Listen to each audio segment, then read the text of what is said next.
Les marchés mondiaux poussent beaucoup d'agriculteurs de la région à cesser leur activité. Attachés à leur métier, d'autres décident de se maintenir en devenant plus réactifs. Petite production d'énergie, fourniture de services écosystémiques, tourisme, entretien paysager et investissement foncier sont pour eux autant de nouvelles sources de revenus.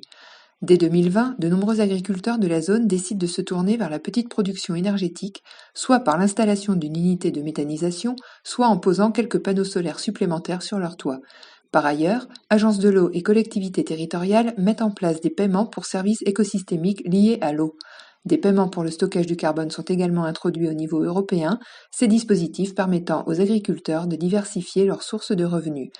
Parallèlement, certains d'entre eux se spécialisent dans l'entretien paysager et louent leurs services et leur matériel aux communes pour l'entretien des routes, chemins et forêts, voire pour des travaux publics. Enfin, la mise en place du Parc national des forêts de Champagne-Bourgogne permet à la région de développer son offre touristique et certains exploitants mettent en place un gîte à la ferme. L'équilibre entre toutes ces activités est difficile à tenir, mais cette dynamique de diversification des revenus permet, en 2030, de conserver un tissu d'exploitation de taille moyenne.